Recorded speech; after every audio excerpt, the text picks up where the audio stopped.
আজকে আমার মেজো কাকার ছেলের বার্থডে। তো বার্থডে সেলিব্রেশন করব, সেজন্য কাকাদের বাড়িতে যাব।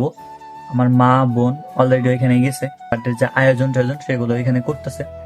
আজ গৌরের 1 বছর পূর্ণ হলো। তো আজ প্রথম জন্মদিন গৌরের।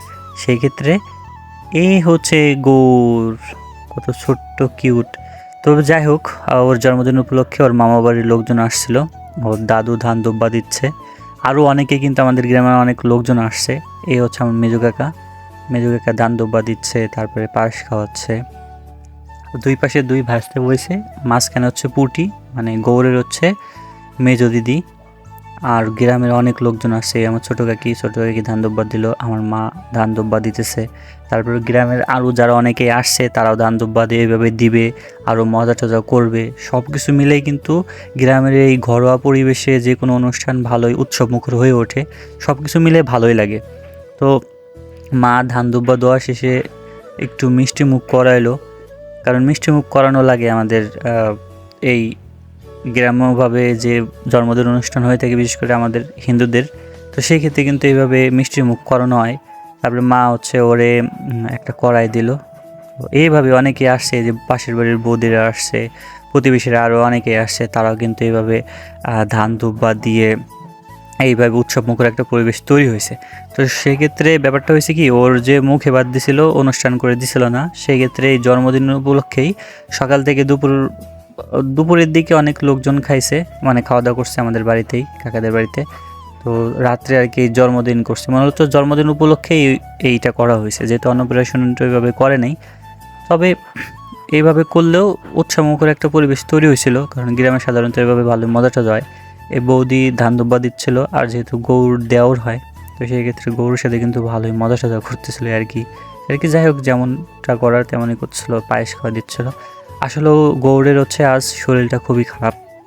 সেক্ষেত্রে গৌর একটু হাসি খুশি কমই ছিল, একটু অস্বস্তি বোধ করতেছিল, এই যে চিল্লাইতেছিল, কান্নাকাটি করতেছিল। তবে যাই হোক, যেহেতু জন্মদিন, সেক্ষেত্রে সবাই আর কি মজা টজা করতেছিল, গ্রামের সবাই।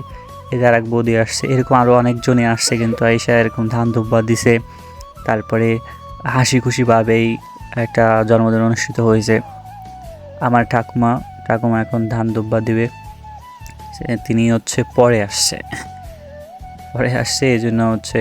যাই হোক, পুরো ভিডিওটা আমি দেখাইনি, কারণ পুরো ভিডিওটা যদি করতাম তাহলে অনেকক্ষণ চলে যাইতো, অনেক সময় যাইতো। এই জন্য আমি পুরো ভিডিওটা দেখাইলাম না, ভিডিওটা সংক্ষেপে করার চেষ্টা করলাম। তো ঠাকুমা দান দুব্য দেওয়ার পর আশীর্বাদ করলো, আশীর্বাদ করার পর ঠাকুমা ওরে টাকা দিল। যাই হোক, এইভাবেই আর কি গ্রামের পরিবেশে যে কোনো ছোটোখাটো অনুষ্ঠান হইলেও গ্রামের পরিবেশে ভালোই উৎসবমুখর একটা পরিবেশ তৈরি হয়ে থাকে। এটাই গ্রামের আলাদা রকম একটা মজা। শহরে এরকমভাবে হয় না জানি, তবুও শহরের আর গ্রামের আনন্দ রাত দিন পার্থক্য। কারণ গ্রামের সবাই এক জায়গা হইলে সবার হাসি খুশি সাধারণত হয়েই থাকে একটা অনুষ্ঠানে। তবে এইভাবেই কিন্তু সবার আশীর্বাদ পর্ব শেষ হওয়ার পর এখন কেক কাটার পর্ব অলরেডি। গৌর অলরেডি কান্নাকাটি করতেছে, যেহেতু ওর শরীরটা খারাপ। আর সবাই এরকম হাসি খুশিভাবেই এখন হচ্ছে কেক কাটার পালা। তো ও যেহেতু ছোটো, কেক ওইভাবে কাটতে পারবে না, তা আমি ওর হাত ধরে কেকটা কেটে দিলাম। আর আমার বোনকে বললাম ভিডিও করতে। তো বোন ভিডিও করতেছিল, আর ওর কেকটা কাটার পরে ওরে কিছুটা খাওয়ানোর চেষ্টা করলাম, বাট ওইভাবে খাইলো না, যেহেতু কান্নাকাটি করতেছিল খুব। তো এই কেকটা করলাম কি, পুটিরে খাওয়াইলাম, আর পুটিরেই খাওয়াইছে এইখানে এই কেকটা। তো এইভাবে আর কি কেক কাটার অনুষ্ঠানটা সম্পন্ন হইলো। আর জন্মদিনটাও আপাতত সেলিব্রেশন এইভাবেই হয়েছে। তো যাই হোক, আজকের ভিডিওটা এরকম এতটুকু। তো ভিডিওটি ভালো লাগলে অবশ্যই লাইক করুন, শেয়ার এবং সাবস্ক্রাইব করে সাথে রাখো। ধন্যবাদ সবাইকে, দেখা হবে পরবর্তী কোনো ভিডিওতে।